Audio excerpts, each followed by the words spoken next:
Welcome to Connecting with Coincidence with psychiatrist Bernard David Beitman, MD. Dr. Beitman is the founder of the Coincidence Project. The project encourages people like you to tell each other coincidence stories. To learn more about Dr. Beitman's work, put Connecting with Coincidence in your web browser. You'll find his book, his Psychology Today blog, and the interviews from this podcast. And now your host, Bernard Beitman, MD. Welcome to Connecting with Coincidence. I am Bernard Beitman, MD. I'm a psychiatrist. I study the mind and the brain. I mean, I've been fascinated with those two things for quite a long time because psychiatry is the mind-brain profession. If you pay attention to the idea, it is. That's what we do, but they don't know it sometimes, but that's another problem. Meaningful coincidences like synchronicity and serendipity provide clues to how our minds and brains connect deeply to our bodies. I mean, this is one thing. Other people, nature and our environment. Meaningful coincidences occur in all aspects of life, but you got to pay attention to notice them. You got to believe that they're there. Yeah, seeing is believing, but a lot of times believing is seeing. You got to believe that they're there and they have some use to you. You can order my new book coming out September 13th, Meaningful Coincidences, How and Why Synchronicity and Serendipity Happen. The order links for those of you on YouTube are right below. So my story today, the Haight-Ashbury district of San Francisco was the epicenter of hippie activity in the late 1960s. I arrived in the summer of 1968 to do a medical internship in San Francisco after 4 years of medical school. It took a while to get acclimated. In the summer of 1969, I had completed the internship and had a week of no obligation to no institution of higher learning. I was free, and that was before beginning my psychiatric residency. A free week! Well, I was cruising around Golden Gate Park in my 1968 Volvo and saw a hippie needing a ride. She had her thumb out. I was going nowhere, which could be anywhere, and she was going to a street fair across the bay in Berkeley, so I drove her there. She was the daughter of wealth down on the peninsula, and she introduced me to people of the hippie culture. She got me suede leather pants and a see-through ruffled gray shirt and some other stuff so I could dress the part. Very important to dress the part. My mind expansion adventures were now fully launched because every Wednesday or Thursday of my first year residency at Stanford, I completed the short weeks of that residency and drove north to the cool fog of the city by the bay, where I found adventure after adventure. There were signs on the streets in the Haight-Ashbury district saying, "Synchronicity spoken here." I had to keep telling myself not to get blown out by all the coincidences that were happening in and around me. And so must our guest today, who is a very high frequency coincider.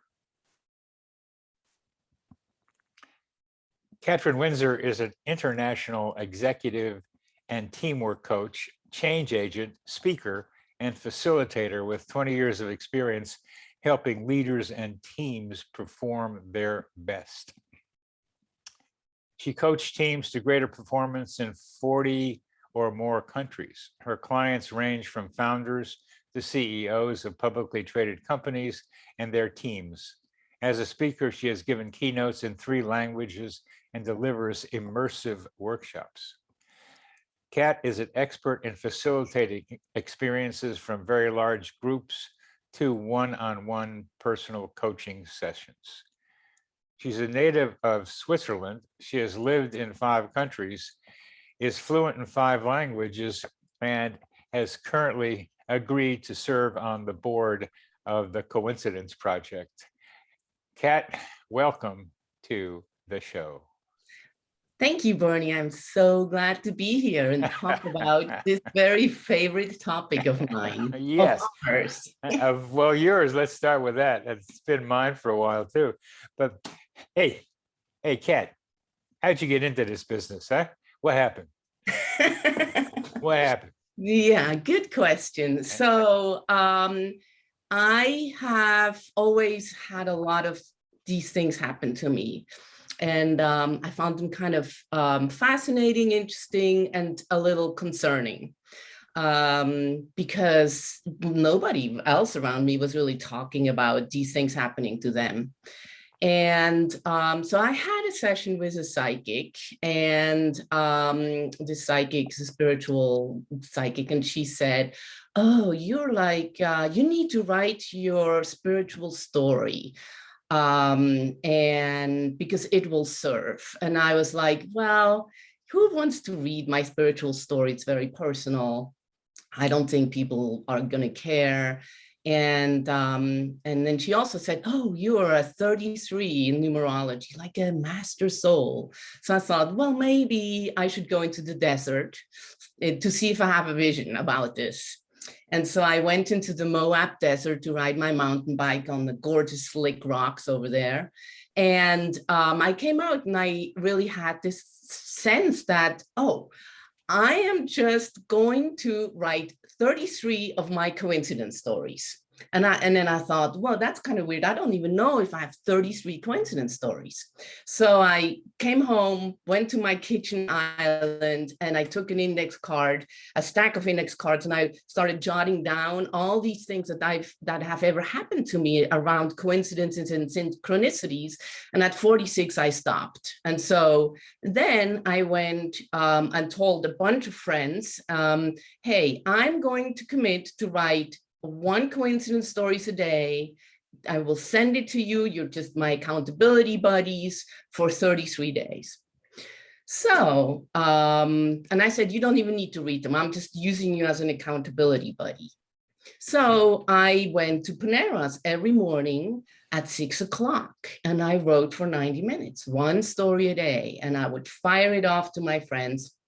And I became fascinated by what happened. So first of all, my friends who, I told them they didn't have to read the stories, started reading the stories. And suddenly it tapped them into their coincidences and synchronicities.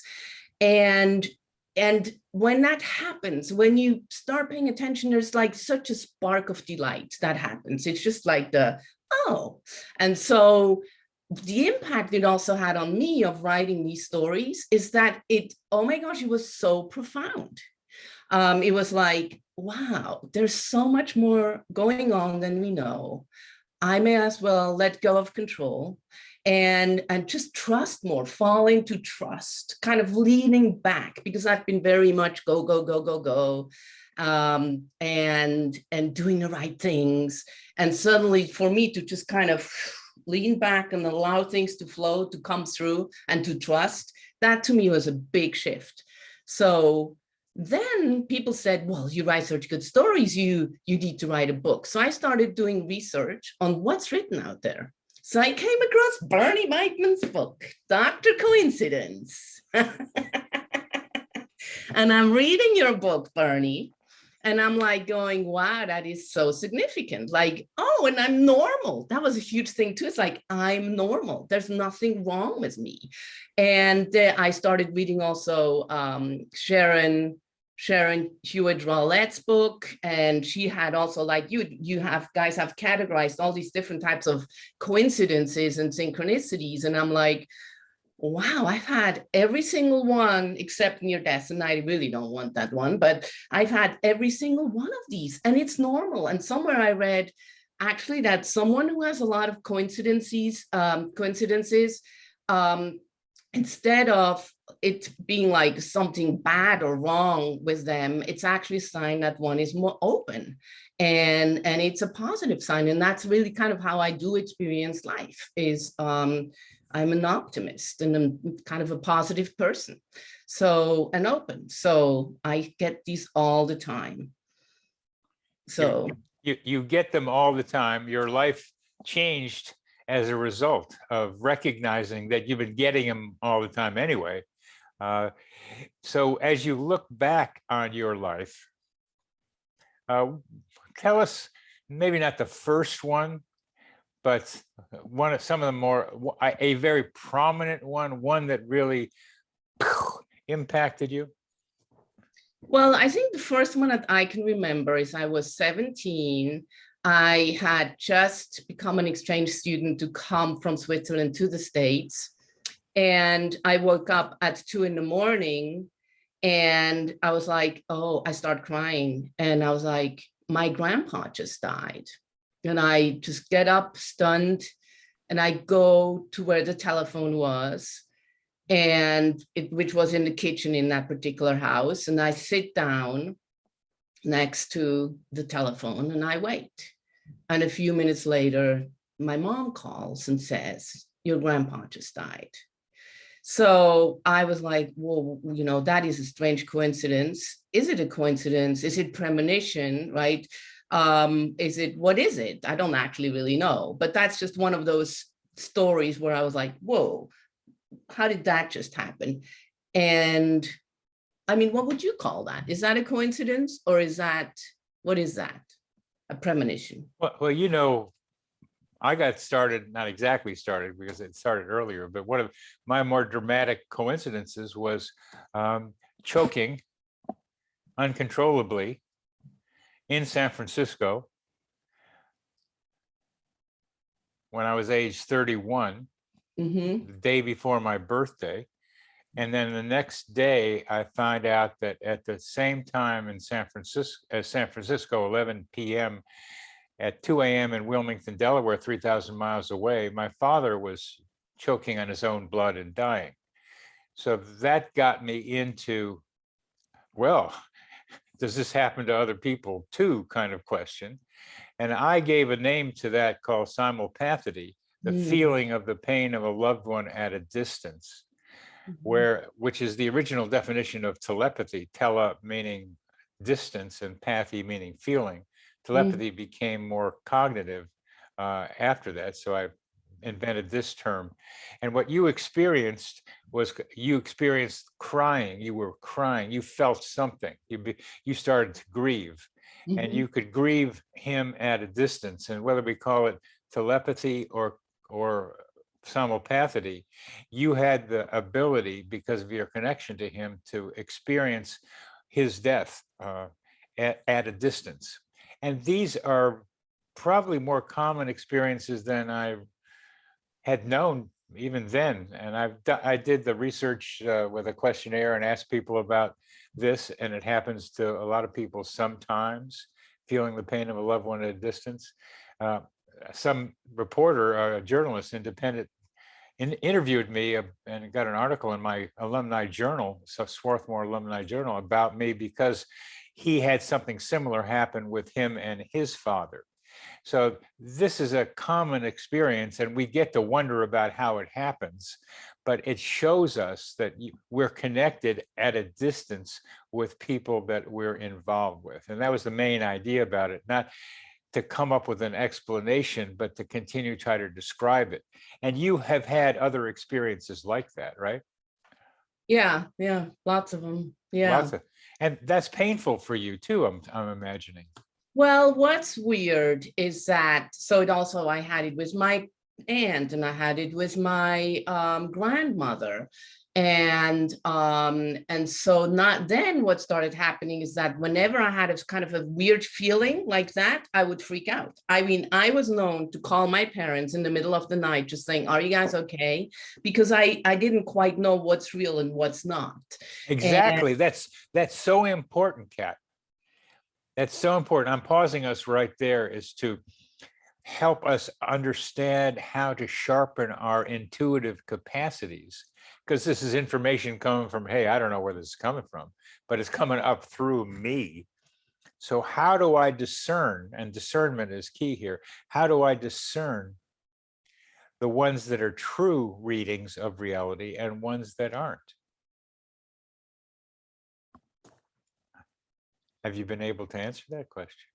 No, but I'm more relaxed about it now, which is nice. You're what about it now? I'm more relaxed about it now. I don't have those same freak outs. I do get, for some reason, because I lost a really close friend to suicide. I feel like I'm highly attuned to when suicide is in the air.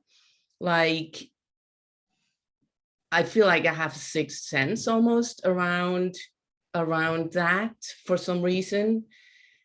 And so I think over time, and also being more involved, well, also being a professional coach, where you really, tune into other people and try to understand what's going on with them, makes you an empath. And then with synchronicity and coincidence being involved with you and the Coincidence Project, it makes me even more of an empath. And so I really also have to, in my own spiritual practice, have to really practice boundaries. And like I put on this golden shield of energy to not be, to protect myself. Yeah, you've used the term empath a couple of times. Are you an empath? And please describe what that means to you.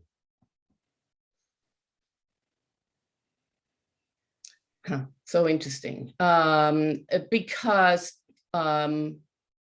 I can feel what other people are feeling. So that's empath, which is different from compassion. So I practice compassion as a service. And then I also use empathy in service of my clients, but I also really protect that one. I need to put boundaries around it. You're a psychiatrist. How about you? Don't you have to do that?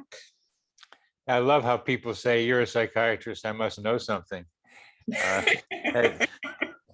It's important to recognize that I got into this business because I didn't know something. I still need, there's this complex thing called interpersonal relationships, which I don't know, I think they're hard to figure out. I mean, it's they're hard to figure out. So I'm still in the process of learning how to do relationships. I think I've made some steps now. And not all psychiatrists are empathic, believe me. They're very by the book and organized and don't turn into emotions. But having empathy for someone and being an empath are part of a continuum, where you can feel what the other person is feeling empathically, or you can know what they're feeling cognitively, but not feeling it yourself. But when we were talking right at the beginning today, my heart was vibrating with yours because we were both glad to see each other and I could feel it. And so I'm open and you're open, and it can happen over Zoom like this. And that's really cool how that can happen. So we can be feeling with the other person. Mitfeeling. There's a Deutsche word for German words for that. It's feeling with. That it's feeling with the other person. But empath is a step further, where you can deeply feel what other people are feeling, especially if they're not trying to let you in, but you can still pick that up.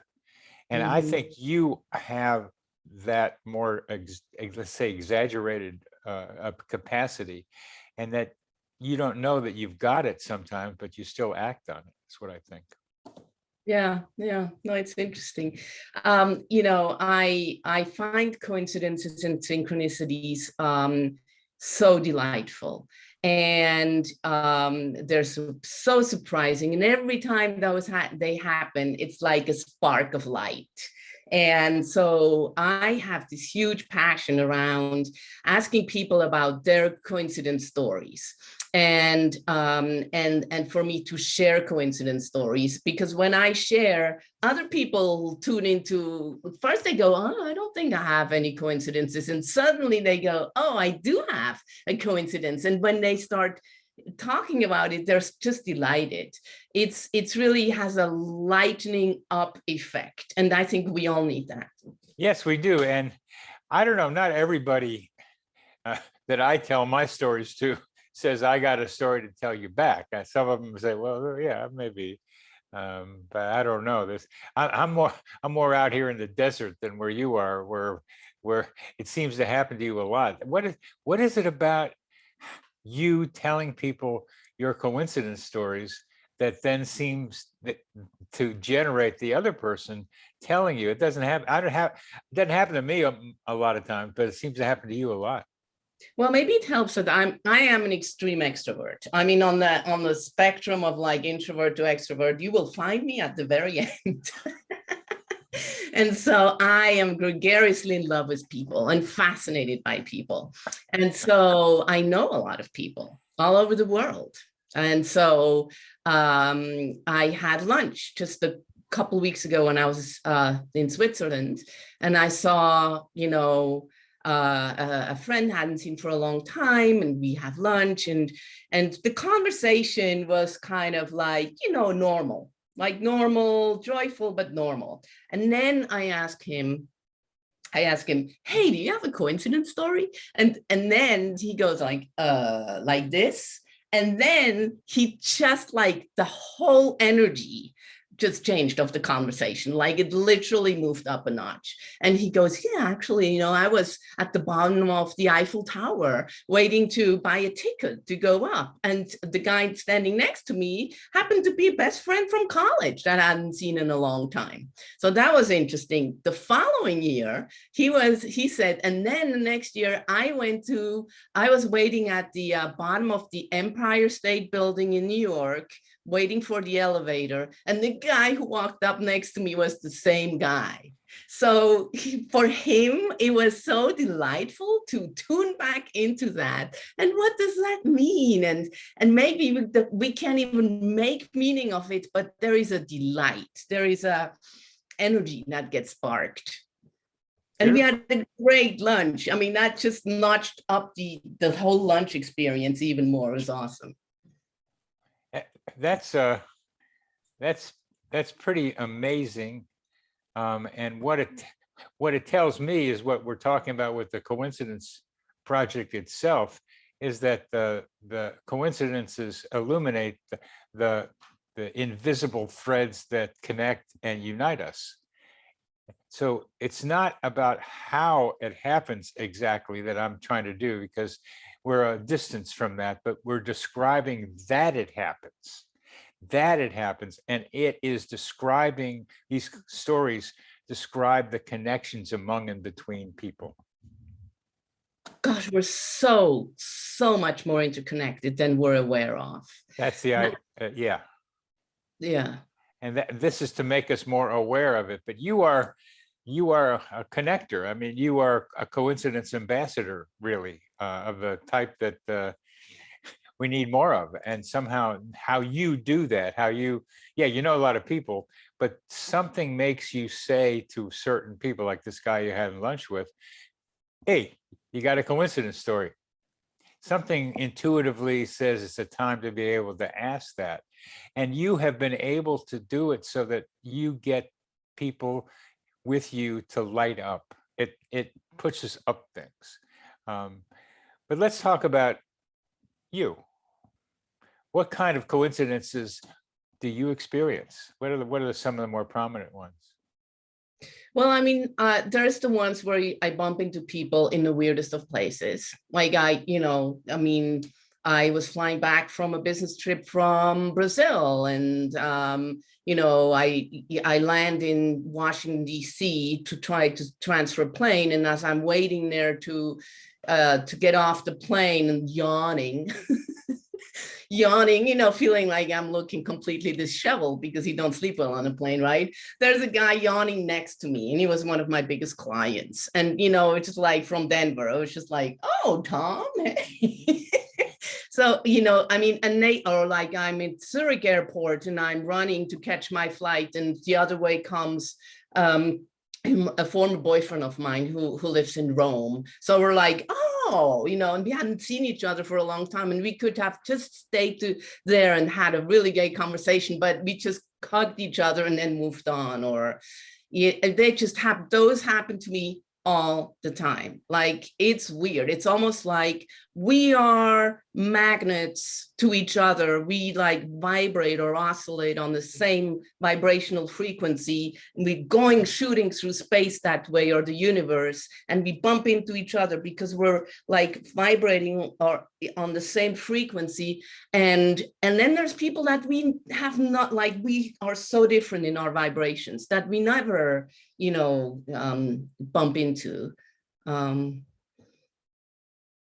I have 40-year strings. Like, I have strings of coincidences that are, to me, are fascinating. And so I want everyone to spend some time looking at the coincidences in their lives, because by sitting down and doing that 33-day exercise, it's like I saw a coincidences linking a string for 40 years, which exactly give me so much certainty of why am I here in Boulder, Colorado.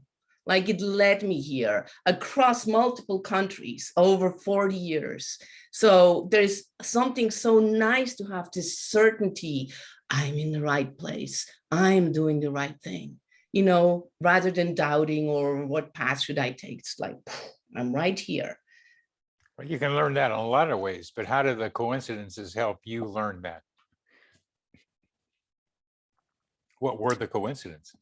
Well, so first one, 15 years, I was 15 in my hometown in Switzerland, and some friends say, hey, meet this guy, he's an exchange student. And I'm meeting this guy, and his name Did you say age 15 in Switzerland? Yes. What town? In Biel-Bienne. It's Okay. a bilingual town, a half an hour away from the French border. Thank you. So I'm meeting this guy, and he's from Boulder, Colorado. And I just thought, oh, he has a nice outdoorsy kind of look. Okay, Boulder, Colorado. But I still remember, like, bing, like Boulder, Colorado, it had a resonance to it. Okay. Then fast forward, 2 years later, I'm an exchange student, and I was bored with high school. And so I decided to go and travel the United States on my own, and in a Greyhound bus. So I'm traveling the country, and then I remember, oh, there was this guy from Boulder, Colorado. So I go visit him, okay? And he lives up a steep, windy road called Boulder Canyon. Lives on top of that. So I'm going up this death road in my mind, like kind of up to there. So Boulder Canyon, okay? Fast forward, I am living in London. I'm on a yoga retreat in the countryside, and my yoga teacher is like teaching us how to chant Om Namah Shivaya. And there is two pictures that he always has, my yoga teacher. This one with a big-bellied saint from India with a loincloth, and another saint. So, and they were like, because of this lineage, we're chanting Om Namah Shivaya, Om Namah Shivaya. And so I'm learning that chant, and it has a deep resonance. And anyway, I'm progressing through life. Not by now, after I've lived in Madrid and Paris, I'm living in the Bay Area in Mountain View. And I have this thought, I'm ready to meet my guru. So I'm like, whoa, that's a strange thought. I don't even know what that means. So anyway, my yoga teacher from London says, hey, I'm taking some senior yoga students to India, and we're going to meet his guru. So I thought, well, his guru is probably going to be my guru. So we're going to India, but his guru died the day before we got there. So what happened is that every day for the whole month, more and more sadhus and saints came to pay their respects. And so I actually met so many gurus. I cooked lentils for them. We washed their feet. It was a big thing. So I come back from India I'm going, I didn't meet my guru. Like, how strange. After I met so many, I had a huge choice. But when I least expected, I'm suddenly walking to the coffee shop in Mountain View. That's like a year later. Or 2 years later, I'm walking to the coffee shop in Mountain View, and I'm seeing this little Indian store, Hindu store, and it's going, okay, I finally can relate to all these sculptures. And a little Indian man waves me in, and I'm going, he looks friendly, I'll go in. And there is that huge on the wall, that same picture of that saint, the big bellied saint, Hindu saint with a loincloth on. And that just about was like, wow, that's amazing. What a coincidence that same picture, because there's a lot of gurus and saints all over the world, right? But it's that same guy. So then this guy, Indian guy, says, come back tomorrow. We have my Kundalini master who is going to teach a class. And so I walk in the following day, and I'm walking into this space where that Kundalini master is, and I get electrified. Like, I literally feel like a shock. And I knew within split seconds that he was my teacher. So guess what? He lives in Boulder, Colorado. The ashram is up that windy mountain road on top of that Boulder Canyon road. And the chant we do is Om Namah Shivaya. So it's just like, wow, like, was that written? Was that written? Was that written? She says. That's a good story. You've told that one before, starting age 15? Oh, No. Never. This is the first time. No, I've written it. You've written it, but this whole sequence you just described, you've never. I mean, it seemed fresh enough, so I had to ask enough about. I have to ask about it because it was whether this is the first time, because it was so much fun riding along with you. Because partly I knew where you were talking about with Mountain View and other places, but to hear you say it with well, anyway, it was great listening to you. What I'm getting so far, Kat, is that the two types of coincidences that seem prominent so far are the ones where you feel the pain of a loved one at a distance of some form or another, and that you run into people and in various places. Well, you're an extrovert, you also travel a lot, you've also been in a lot of different places, you also like meeting people. I mean, that's the extrovert part of it. So you've established a very large community out there of various intensities of connection. So you have that, you have a lot of people that you can run into. But is that still what am I missing about you with the simulpathody kind of thing and running into people? Well, I think there's also something about manifesting, or when you need a sign, or you're looking for a sign or some guidance, that I think I have a lot of those. So like, here's my Dalai Lama coincidence. Like, I was, I've been meditating for a long time, and sometimes you run dry, right? Like, sometimes it feels super juicy and your practice is going great. And sometimes it's just like a slog, really, like. And so I was going through one of those dry periods, and I was like, oh my gosh, I need some sign. Otherwise, I think I'm going to lose my practice. So I'm flying to New Zealand for business. I'm going to check into the hotel. And as I'm walking into the hotel, it's like full of Tibetan Buddhist monks. I'm just going, this is weird. I wonder what's going on. And I'm, Googling, and it says, oh, the Dalai Lama is speaking at the conference center 2 hours from now. And it's within walking distance. So I'm like, okay, that's good. Let me try to get a ticket. But somehow it rejected my credit card again, and I get really frustrated. So I'm going back into the elevator to go to walk to the conference center. But as I'm opening, the door opens of the elevator, I have to step into this moving sea of Buddhist monks. I literally had to step into that sea. And suddenly I go, oh my gosh, that's the Dalai Lama right in front of me. I'm looking at the back of his head. And then just as I'm staring at the back of his head, having this realization, he turns and he starts walking in my direction. And I'm going, oh, he's going to pass. So I'm just going to be, respectful. And he stops in front of me and he puts his hands around my hands. and I'm gone. By then, I'm like, literally, I'm in a different dimension, like just almost like the universe exploded in my head. And then when I came back to like normal cognition, there's a little old lady who goes, "Want a ticket?" And I'm like stunned. And I say, "Is it a good ticket?" And she goes, "Good ticket, $20. So I'm like, I'm paying her $20. And I'm running to the conference center and I'm sitting down third row in front of him.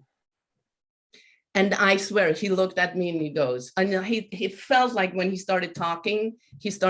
And sometimes we meet people from past lives or something like that. Like I felt like he was looking straight at me, but of course he talks like that to everybody, feels like he's talking to them directly, but it was significant for me. So conclusion, I'm continuing my meditation practice, and it has new dimensions since that experience.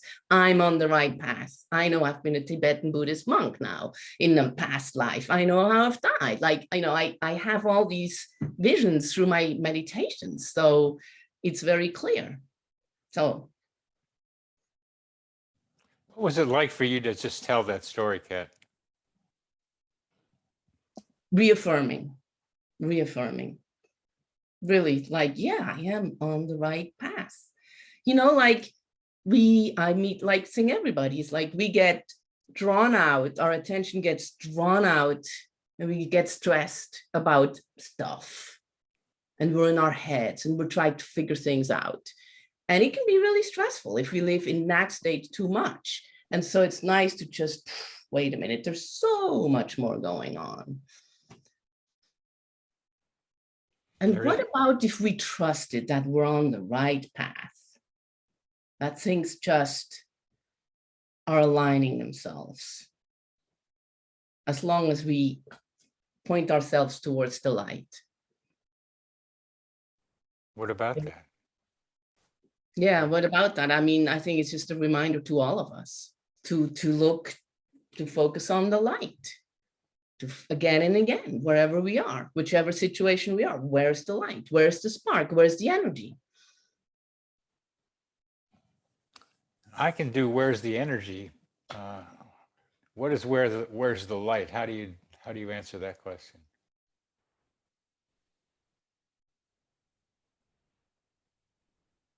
That's a really good question. Where's the light? Well, it's how it feels within your heart center. When there is a, and there is a, ooh, there's like an upward, there's like an expanding and upward kind of, that's where the light is. And so we need to tune in to our being and just kind of follow our heart, right? Because the heart knows where the light is. The heart knows where the light is. The heart knows where the light is. Well, I was so caught up in your stories that I want to leave up to you now where we should go with this. What else do you want to be able to tell our audience? Well, I think we should tell people about the Coincidence Project and how cool that project is. And that, like, what do you, let you say something about it? Me? What do I have to do with it? Okay, wait. So okay. So to people who are listening, Bernie is the world's leading researcher on coincidences, and has so many episodes and podcasts and written books, and a new book is coming out. And his passion is clear. His intellect and the work he's done on this is extensive, and so through the Coincidence Project, which you started with Juliet, you're gathering people to really help us connect the synchronicities, the coincidences, the interconnectivity in life, and help tell stories about coincidences, because that's what that does. That's how I understand it. How would you expand? Well, that's what I wanted to understand, is how you think about how you see it, because I'm in the middle of this, and it's like I have my nose on the mirror, And I can only see like my eyes or something, but I can't see the whole thing. So I'm trying to figure out, I like to see it from somebody else's perspective. And you have a different perspective out there in Boulder, Colorado, but you're bolder than most when it comes to coincidences. You're out there with them. And I enjoy hearing about you and how you experience them, because you're running around out there more than I do. And I've run around out there. I mean, I've been out there, but you really run around out there. I mean, that's 5 languages and all the places you've lived in, and now you're in the Boulder, but a lot of other places. So it's fun hearing your perspective on it, because I've got so many different ideas. I don't know how to organize them in a way. But what we've done, and I think it's worth mentioning, is that you are one of our new board members for the Coincidence Project, which is now a nonprofit. And I've been hassling with Juliet about trying to make it a nonprofit here in the United States. And it's a lot of little details, which ain't as much fun as running around having a lot of coincidences and running into the Dalai Lama. But I think maybe we're getting to a place where I don't have to be so administrative, because we now have a board, and we'll have a meeting next week, and you're on it. But what you're doing, who you are, Kat, who you are is so important to what we're doing, because you go out there and tell your stories, and you do it with such enthusiasm, and you have a light in you that's like a lighter. Start getting you to talk about coincidence, you light up, and then that lights up the other person, to use a very basic metaphor, and then you lighten up together with that other person. So you have that capacity. It's not everybody does. And you've wondered something about just where's your role. You don't write books, but you do write books with your stories out there in the world. And if you start thinking about, you are writing books just by your interactions with people, you begin to, reminds me of what I thought about in medical school, is that I was going to write the story of my life on the canvas of experience. That I would do it on the football field. I would run around and make touchdowns and stuff. And that was a metaphor. That was a canvas, a smaller canvas. Now it's been a larger canvas. And I try to see that, but I'm also a recorder, because I like to write. So I write down some of these things, and they become more coalesced. But you are out there making it happen, Kat, making people think about their coincidences, which is a fundamental purpose of the Coincidence Project. So it's fun hearing you with your specialty. You have a specialty. That "Come on, baby, light my fire" is an old song, and you light fires of coincidences in other people. And wow, that's so wonderful. Well, and so then it starts having a ripple effect, because I was in Chicago 2 weeks ago, and my son, so of course my sons in my worlds, oh my gosh, they're so tuned into coincidences now, it's fun. And so anyway, my son goes to the office, and he hears one colleague say, "What you doing?" to another colleague, "What you doing this weekend?" And the other colleague says, "Well, my mom's in town. It's her birthday, June 19th. And then this first colleague says, "Oh, really? My mom's in town and her birthday is June 19th. To which my son says, "I can't believe I just overheard this. My mom's in town and her birthday is June 19th. Yes. And my son's younger son in Denver, his birthday is June 19th. And I go talk to a guy at our synagogue about giving a talk on synchronicity. And we meet on June 19th to talk about it a couple of years ago. And his son was born on the same day as my younger son on June 19th, same day. It wasn't just June 19th.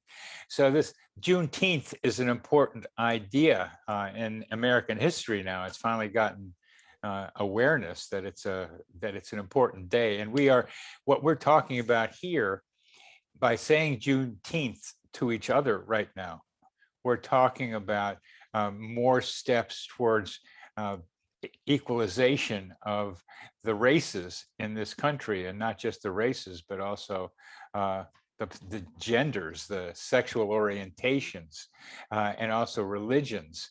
But we're starting with the Black experience in the United States and saying June 19th right now, Kat, you, me, other people, is a very important date, not just for us personally, but for liberation from prejudice and discrimination. Yeah, I love that. I love that. It's important. It's important because what I'm getting to now is not just about coincidences spurring other coincidences in other people. It's not just about that. It's about mapping the connections, which you are able to see. It's like a map that's kind of vague, and then the lines start forming in your mind. You're able to see how things work. My favorite part of one of your stories was like, and this little old lady came up to me and says, "You want to buy a ticket? Want to buy a ticket for $20? You look the Dalai Lama in the eye." And I mean, and then you do your meditation thing. I mean, that's I mean, there's a lot of other parts of that, but that's the one. Deepak Chopra had one like that, where he's going by the bathroom, and his guru walks out of the bathroom at a conference, and now that became who he was, who he is right now. There are small ones, and there are big ones, small big ones that like explode somebody into where they're going. And those are really fun to see. And they're great stories to tell. But what's the reason for that?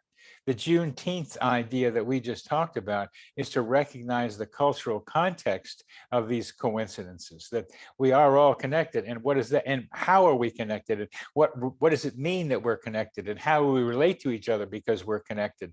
Those are important questions for us to answer, because I suggest in my book, and I'll say in lots of different other venues, that we are needing to recognize that we're headed for the sixth major extinction, that we're causing our own death, that when you talk about suicide, it's not just personal suicide, it's humanity is committing suicide right now in a very slow way, like smoking is a suicidal action. So is using a lot of petroleum products, a suicidal action, and other things that we waste energy on. So how do we marshal these connections among and between people so that what I call the collective human organism can organize itself to help save itself from its own destructive tendencies? I think connection is so key, and it's not just between humans, it's also with nature, with everything. Like, I just went for a beautiful hike this morning, and just feel so connected to the butterflies and to the flowers and to the clouds. And it's when we get out of our heads and our opinions and our judgments, and we're just allowing our whole being to vibrate with our environment and attune ourselves and to each other. And that's I think it's mostly heart-centered connections, or it's full being connections. And I think where we go wrong is that we're too much in our heads, and that's where judgments and, they don't look the right way, or, they don't believe the right thing. And it's all conceptual BS, really, versus tuning into our full being and our heart.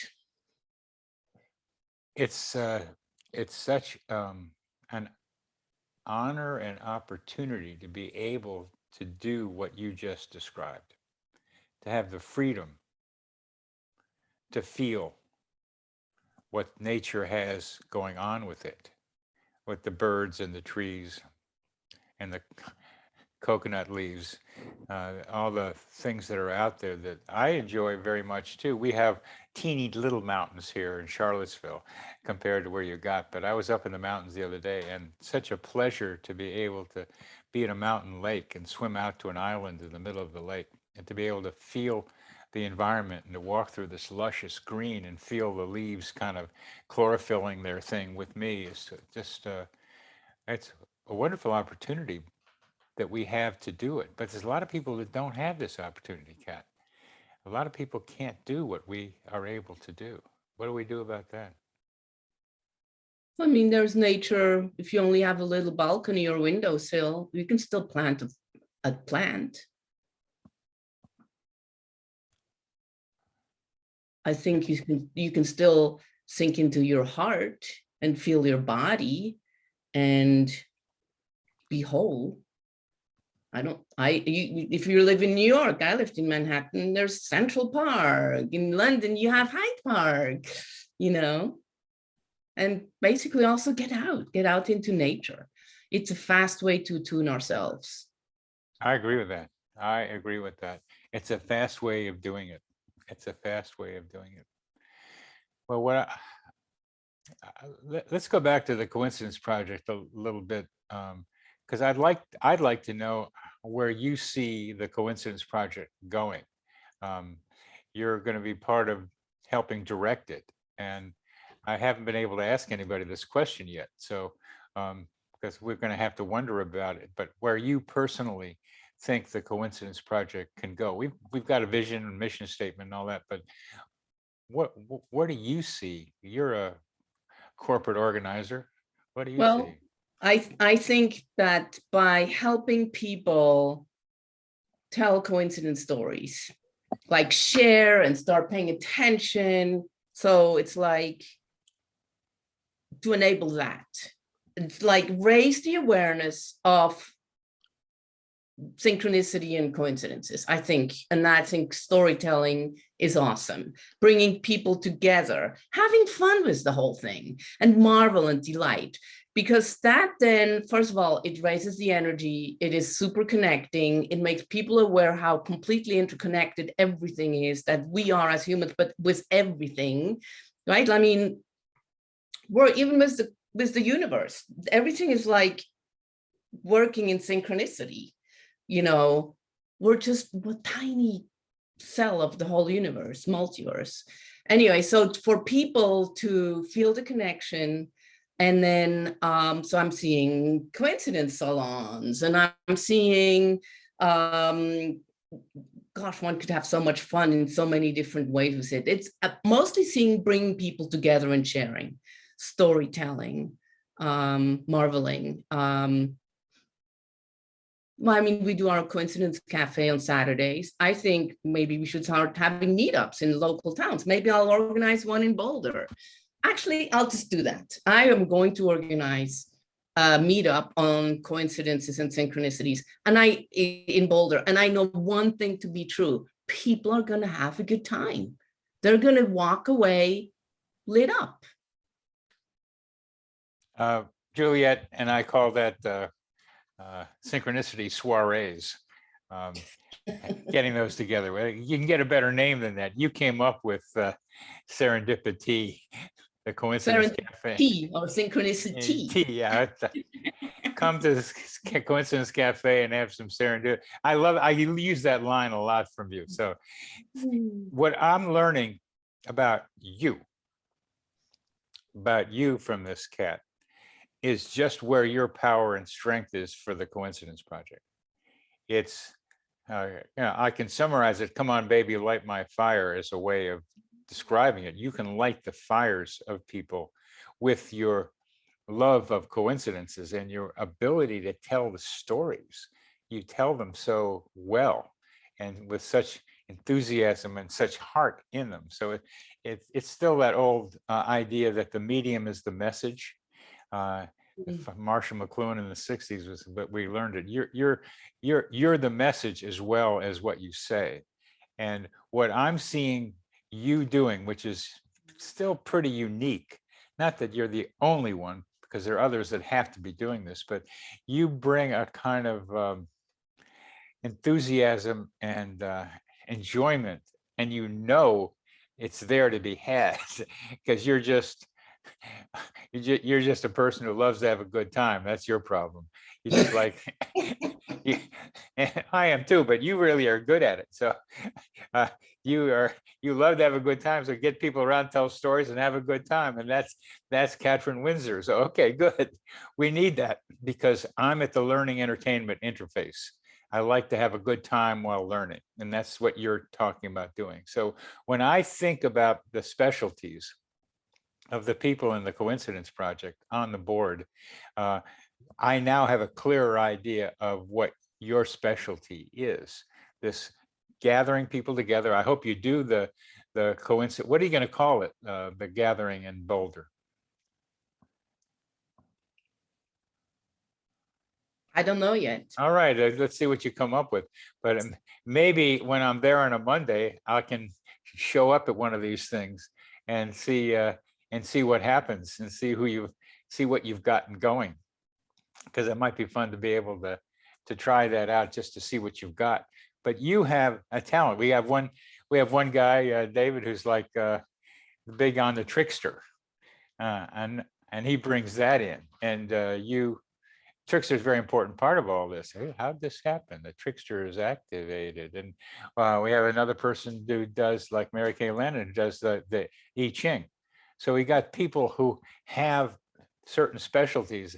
I have this, I've had this old idea for a long time that I wanted to have something like the X-Men, the comic book and movie people, and that I was Professor X, Professor Xavier, and I was the professor of this school of mutants who had special talents.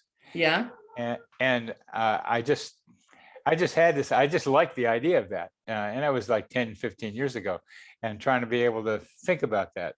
But now I'm doing that in my mind. I mean, this is my game. I'm playing it. You don't have to do it, but you've got a talent that I see, a special talent. You tell these stories and you ignite other people's enthusiasm and their light.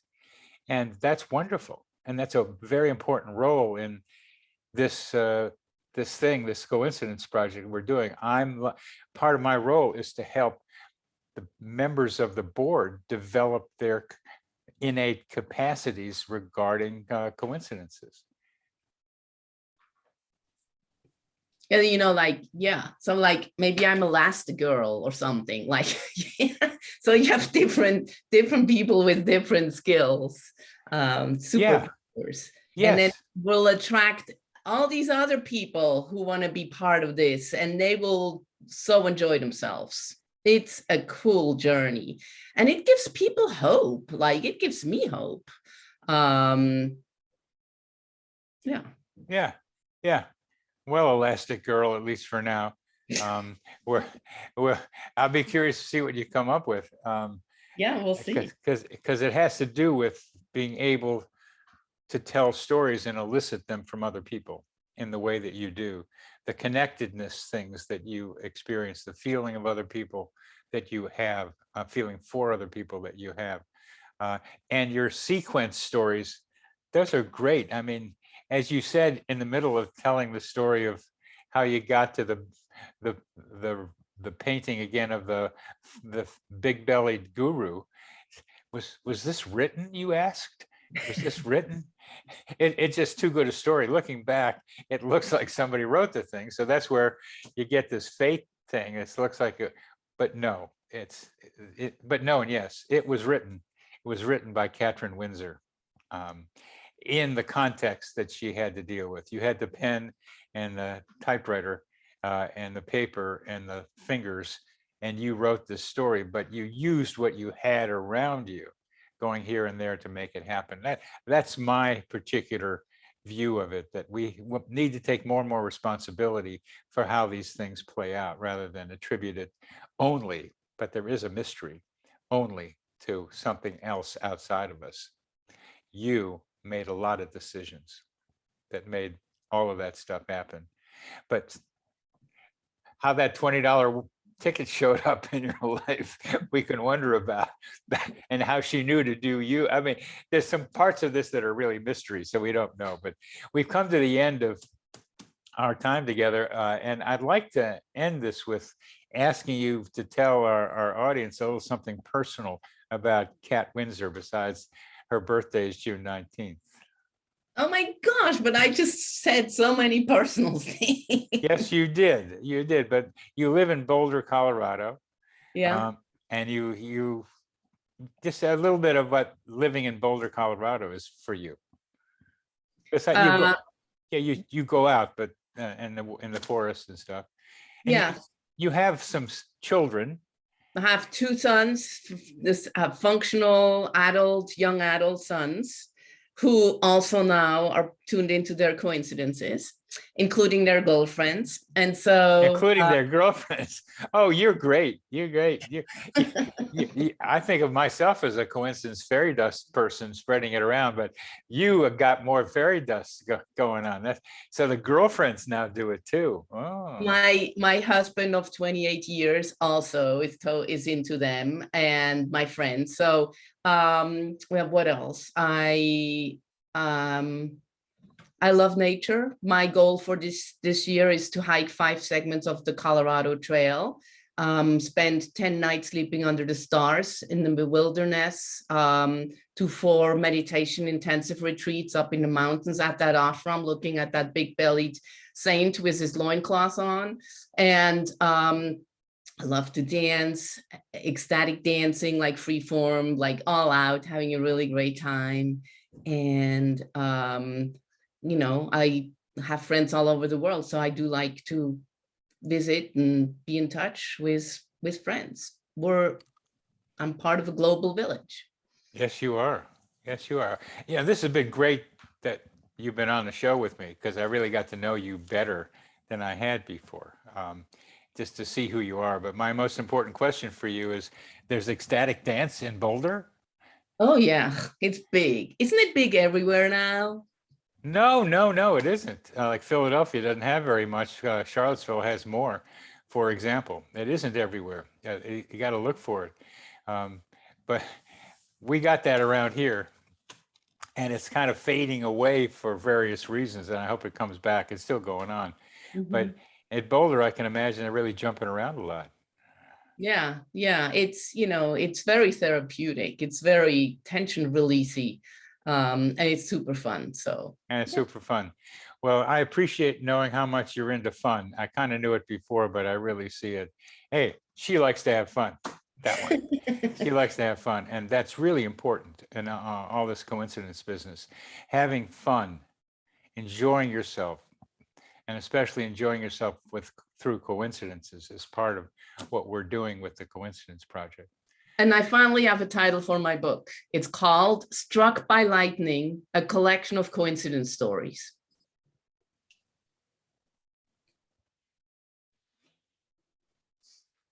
All right. I'm glad you're getting there, Kat. I'm glad you're getting there. I'm glad you're getting there. You'll have a book too. That's good. So again, we're heading for the roundup on this. Yes. Thanks a lot, Kat. Thank you, Bernie. You're welcome. It's really been a pleasure getting to know you better on this. So thanks for talking with me, and I'll see you at the first board meeting. Okay. See you soon. Thank you. This psychosphere is our mental atmosphere, like a hologram of cosmic consciousness.